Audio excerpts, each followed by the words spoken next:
Okay. And if you want my autograph, I can give it to you. Thank you so much. Thank you, Ryan. So now we have our second presentation of today. We have Ms. Linder. She's going to be speaking to us about the growth of feminism and the tattoo industry in the U.S. And we want to acknowledge Addie's mentor, whom I have not had the pleasure of meeting personally, Professor Rebecca James. Thank you so much for working with Addie. For my presentation, I'm going to talk about feminism and the tattoo industry and how the two are more interconnected than we actually believe.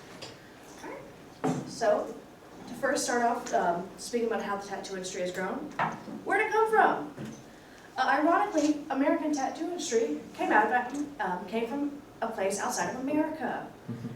These were carried home by sailors who would travel across and find different countries where tattoos were already prevalent, which were like Africa, but most commonly Polynesian people in the Pacific Islands.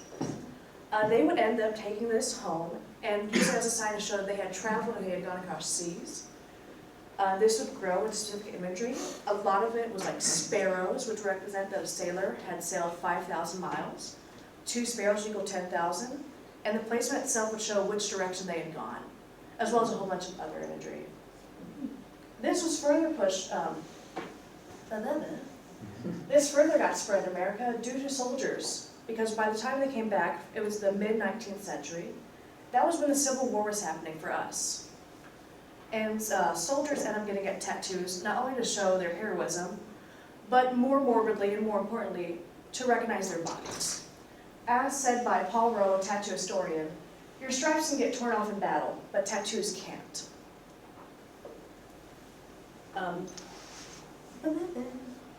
Sorry about this. The first tattoo shop was opened by Martin Hildebrandt in New York City in 1870. And tattoos spread even further with the introduction of Social Security numbers, because at the time, people worried they would forget them and got them tattooed on them permanently. Hindsight is 20/20, and probably some of their numbers as well. And this is just an imagery. I like to get some images that show. This is what you would typically see in some of the sailors: fish imagery, ship imagery, United We Stand, mermaids, American flags, skulls. These are the kind of images that were becoming more and more prevalent in the sailor and soldier community in America. And thus, it became quickly a male-dominated industry to match a male-dominated world at the time. Tattoos quickly became a symbol of masculinity and, for a lot of people, brutishness. For it showed a lot of military action, their travels, their accomplishments, their superstitions. Ward McAllister, an American aristocrat in 1890, stated, "It is certainly the most vulgar and barbarous habit the eccentric mind of fashion ever invented. It may do well for an illiterate seaman, but it's hardly for an aristocrat." We'll get back into why he was wrong later. A good example of this is actually in the advertisements. This is the Marlboro Man, who was typically given as a sign of masculinity, manliness, lung cancer. But again, he would typically be shown with a cowboy hat, work boots, work shirt, and a hand tattoo, usually being an eagle. So tattoos quickly became synonymous with masculinity. Which leads us to the opposite gender, women, and how they didn't have a lot of opportunities back then. Woo! Yeah, no, yay us. Great. Career opportunities for women. They really weren't any. In the 1920s, 1 in 5 women worked. And it was actually really a contentious part where a lot of working women were viewed negatively, as they were thought to be stealing the jobs from men. And it was particularly bad if the woman was married. Because it was like, well, why aren't you at home taking care of the kids? Because, they don't need money. The job selection was obviously limited as well. Job opportunities were clerks, waitresses, teachers, telephone operators, basically jobs that either involved servitude or domestic life. An article on Tea Room stated, unlike many occupations, feeding people and presiding as hostesses were accepted ways for women to enter the workforce, since these tasks felt a lot like what they had been doing all along, without pay. This is where tattoos come in. These tattooed men realized that there was an interest in the public. while the public was super like, ooh, tattoos, they're also like, ooh, tattoos. It was something where you would want to see it, but you wouldn't want to have it. So these men who came back with tattoos realized they could market off that. They began joining circuses and freak shows, demonstrating their bodies and their tattoos, and quickly becoming a viable career. Women saw this and were like, I want some of that as well, and they hopped in. Again, tattoos were still viewed as lower class and inappropriate, but for the women, it was more scandalous and more captivating because of that. Again, this is around the time we're like, oh, an ankle, how scandalous. Now you're having full women, barely clothed, tattoos all around. These tattooed women would end up overgrowing the demand for men, than the men, where more people were willing to pay more and more money to see these women instead of the men, quickly becoming a viable career. Which brings us to Nora Hildebrandt. She is generally regarded as one of the first tattooed women, starting in 1882. We believe she took her last name from Martin Hildebrandt, who we discussed earlier, opening the first tattoo shop. She would tour around the country and to other countries as well, telling a tall tale of how her father had tattooed her forcibly after they were captured. A very fabricated story, but very captivating. It worked really well for her. She had a very luxurious career, being paid about $100 a week back then, which in our, to our currency, $3,718.24 a week. She is doing better than I am. She also received several gifts during her tours, one of which in Mexico, she received not only a pony, not only an eagle, but a pet tiger. So again, being a tattooed woman was quickly becoming not only a viable career, but a really high-paying one. Social independence and identity. Again, it was very much a boys' club at the time. A lot of the social scenes were hotels, bars, taverns, places women were not encouraged to go and were not allowed to go, especially without male accompaniment. Quote, hotel scenes were dominated by men. Women were welcome in some places at all, and only with a man in others. Let me flip to my page, find it where I went. Tattoos also led themselves to giving a social space for these people. A lot of upper-class women who were fascinated with tattoos ended up getting them in secret in tea rooms. They would rent out a room, hire a tattoo artist to come with them, and then them and their little gal pals would get secret tattoos in hidden areas. So tattoos not only led for a pastime for women to socialize with each other, but also led for communities for them to grow themselves instead of being accompanied by men. Woo, woo, I know. This brings us to one of the most well-known women in the tattoo industry, Maud Wagner, who is regarded as the first female tattoo artist in America. Maud Wagner got her start as a circus performer doing aerials and contortionists before she branched out into getting tattoos. Her interest was further broadened by meeting her future husband, Gus Wagner, who had already been a tattoo artist.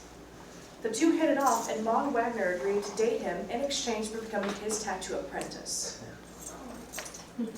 So they ended up both loving and learning each other, getting married and having a daughter, Lateva, who was also taught to tattoo, even though, ironically enough, Maud Wagner never allowed her to get tattoos. She had stated from Lateva about her mother that she banned her father from ever giving her tattoos, and when he passed, no one could just do it like him. So she was one of the few and rare women to have tattoo artists who never have a tattoo themselves. Gus Wagner, Maud Wagner, their daughter, ended up owning their own circus and ended up traveling and tattooing as they went. Basically, they built their own family business off the tattooing industry. This is one of my favorite ladies. I love her, and she's still kicking. She's down in New Orleans, Louisiana. Period. She is not only one of the first female tattoo shop owners, but one of the first African-American shop owners as well. So she not only broke down barriers for women, but also broke down barriers for people of color to tattoo as well. She opened her own shop, A-Art Accent Tattoos in New Orleans with her boyfriend in 1976, which remains open to this day, where she still works. Jackie leapt headfirst in the world. accomplish her goals and leading with her most famous quote, "Look better naked." Jackie quickly established herself as a shop owner and a businesswoman by banning a rule her boyfriend tried to establish that women themselves could not get tattooed there.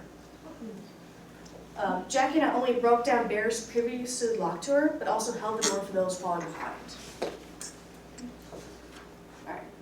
We cannot talk about the effect of tattoos for women without talking about beauty standards and bodily independence. Again, upper-class women frequently got tattooed in secret, getting tattoos in spot either they could hide under clothing or jewelry. One of these women is rumored to be Lady Randolph Churchill, Winston Churchill's mother, who is commonly thought to have a snake tattoo on her wrist that she held with her bracelet. There are also rumors that the Queen of England at the time had tattoos as well. So,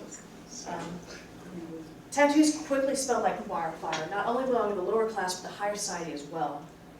With the New York Herald saying in 1897 that women with tattoos cannot be au courant without society's very latest fad, meaning you are not in with the in crowd if you are not tattooed. So, tattoos allowed women to reclaim their bodies at a time when they really weren't considered their own. At the time, you were an extension of your husband's body image or your father's body image. Boo! I agree. Boo. Christian Adrianna, curator of the New York Historical Society, tattoos were an early way that women took control of their bodies. Another one of my favorite, I love all these ladies. So. Betty Broadbent, the most photographed tattooed woman. She started in 1927 when she was 17 years old. She left her babysitting job, joined the circus, at the time when you could run away and join the circus. She had a 40-year-long career.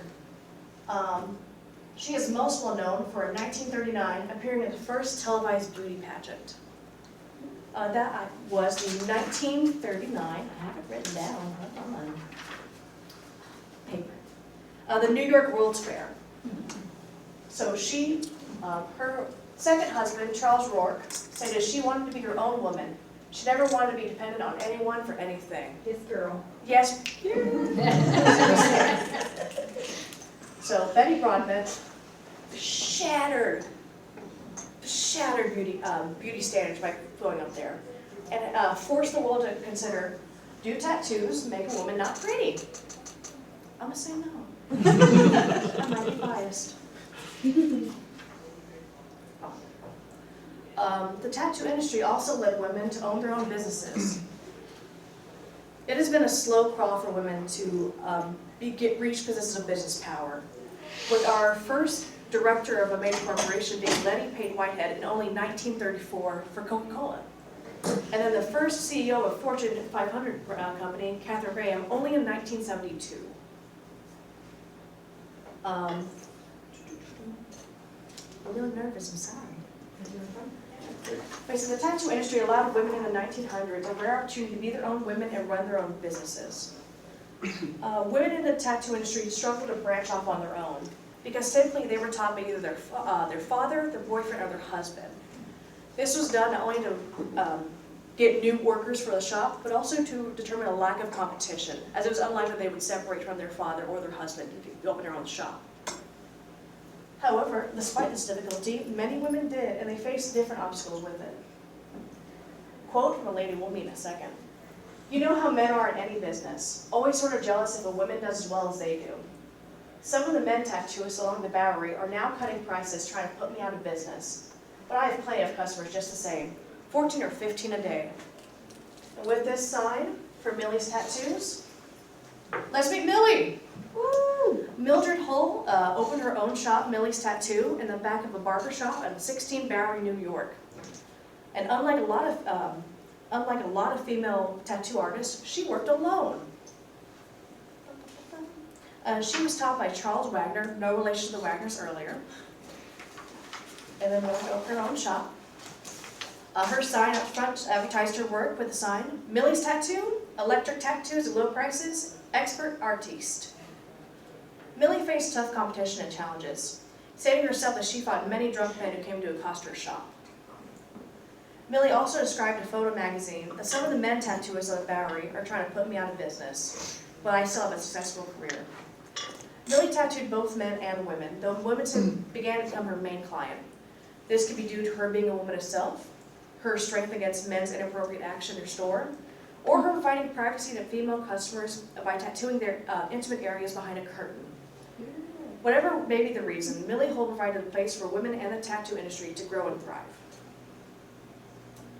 However, just as the tattoo industry and women have grown together, they've also faced problems together. A problem both in the 1900s and the current era is the sexualization of women with tattoos.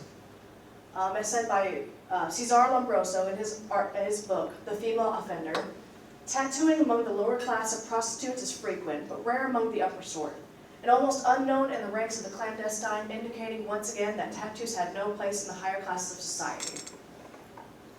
Unfortunately, this false mentality can be proven oh my goodness, I'm struggling busting.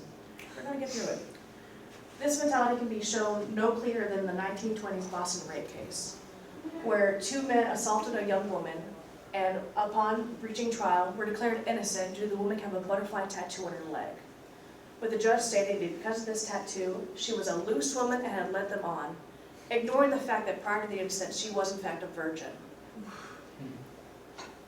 The UTSA recently performed an experiment on this, showing 3 images of the same woman, 2 with tattoos. The subjects who viewed these images stated that the woman with tattoos was more open to sex without commitment, less selective, and as having a higher sex drive.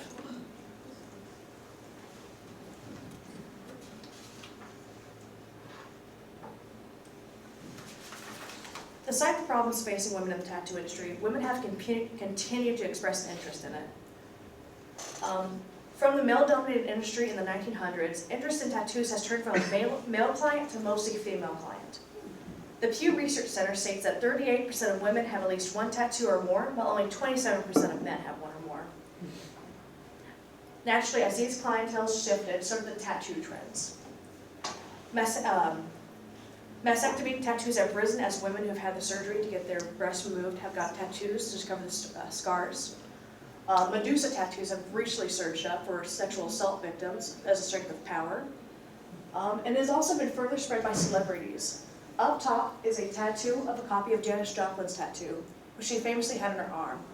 Upon her death, hundreds of fans ran to tattoo shops to get a copy of her tattoo, as both a sign of respect for her death and a sign of sisterhood. To the present, there has been a lot of progress in a few short 100 years, but there is still a long way to go. There are estimated over 6,382 tattoo artists in the United States, but only 25% of them are women, despite being a mainly female clientele. However, there is good news. While there is a slight economic inequality in payment, it is really close, with 97 cents for $1 for women to men, which compared to a lot of other areas, that's pretty good. Again, sexual harassment still occurs in shops, sadly, typically in tattoo mentors and tattoo apprenticeships, where mentors will typically harass women for a tit for tat sort of thing.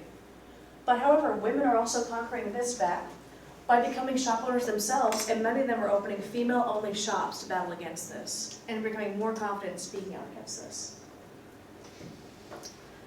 In conclusion, despite the origins of tattoos, women have greatly added to the growth of the tattoo industry, and vice versa. They have aided each other through financial, social, and body independence. While with this growth comes difficulties, the progress made in a short 100 years gives good credence of the future relationship between women and the tattoo industry. Questions, comments, concerns? Tomatoes, throw them. So on part of your presentation, just a little bit of clarification here. So was it, so first of all, about when did it become socially acceptable generally to get a tattoo, would you say? It would probably be around the mid-1900s, especially with like the metal population, the punk population growing out. Again, with these celebrities getting tattoos like Janis Joplin, Pamela Anderson, Angelina Jolie, it's typically around that point where it has become more of a good, viable career. There was an incident in New York where it got banned entirely for a hepatitis breakout, which definitely set us back, but I believe in the mid-1900s, it when it became more normalized. And that's generally across both genders. It was more acceptable for men, but generally, yeah. It was Right, and the reason I asked is one of the earlier quotes that you gave was a disparaging comment about tattoos in general. Like Yeah. it was like, and like, it was talking bad about guys having tattoos, right? Yes. So I guess my question is, so I appreciate the quotes about, particularly focus on women and dispersions about their character, right? If they had tattoos, I get that. Were there other dispersions against men who had tattoos in that day? Granted, I'm sure there would be less, but was that a general attitude as well? It was a general attitude that it particularly was like brutish men, again, illiterate seamen. But again, this changed a lot during the 1900s, and especially with the Social Security number thing. Well, and probably because it was even then more okay for men to be brutish than for women to be brutish. Right. Yeah. Just more manly. Yeah. Better. Masculine? Yeah. But I'm guessing that the whole idea that this has no place in high society wasn't restricted to women, it was general, like people just don't. Did you have any, was there anything about, like you talked about women getting these secret tattoos, which I find not surprising, but fascinating. Were there any indications that men were doing things like this too, or did they just not need to? I did not find any. I didn't think they needed to, especially with the first tattoo shop for men, basically being opened in 1970. Oh, wow. They had a lot more time for it to be more acceptable for them than women did.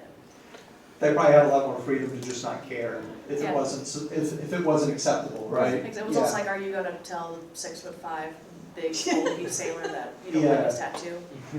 So I got one more question, and then this one is not related to that other stuff, but I found it interesting early on, you talked about this is not on the tattoo thing, but you talked about how one of the arguments against women having careers, right, early on was that they were going to take jobs away from men, right? I find that fascinating. Did you see anything in your research that drew a connection between those attitudes with attitudes today related to like immigration and those kinds of attitudes about fear of taking jobs away, right? I wasn't able to look up very into it. I had to kill that darling, unfortunately, but I did see a lot of that, which again I thought was very ironic, given that tattooing came from people not in America. Well, it seems like there's a greater, especially when you look at the undercurrent of, the social undercurrent of what you're doing. Like tattoo is what you're talking about, but there's social issues underneath all of this. And it seems like there's a broader reach to those social issues, even beyond the tattoo thing, which I think is really fascinating with what you're doing here, so well done. But I'll bring it back into the tattoos, because that second question you asked about, I thought the most interesting thing was this idea of the fad in the 1890s of high society women getting these secret tattoos. If it's true that it was almost exclusively women engaging in that, even at that very early stage, it does suggest that your kind of thesis about the reason why women are drawn to tattoos as a way of reasserting autonomy, bodily autonomy, that men didn't have to do. So it doesn't have that same power for men, even in the 1890s. Right. So aristocratic men don't feel that they just see the negative aspect of being, looked down on if somebody finds out about the tattoo, but they don't get that positive benefit from it. That's great. Yeah. More comments, questions, or anything? So, way back in really early times, like the Egyptian women and stuff, were they not having tattoos all over them? Did you see any references to those? Because like the wives of the kings and stuff, they had. I did see references for Africa, so probably that would extend probably to Egypt. Typically, there were a lot of women with tattoos in different countries where it's totally acceptable and actually like really beneficial for them. A lot of them I saw were for healing, were to show profession. A lot of them were in New Zealand they have the facial tattoos to show. again, it's just, it's Europe. Well, So those tattoos indicated things though, Yes, like they meant something, right? typically, yes. For the most part. you tie it back to Europe, it brings in sort of a racial component as well, because the idea of pale, unblemished skin Well, it's and the also- power of that, and then marking that in a darker way. Which I thought was really interesting with Nora Hildebrandt's made-up story that Native Americans Yeah. had forced her to get tattoos. Yeah. Jared, you have a question? Yes, I have a two-parter here.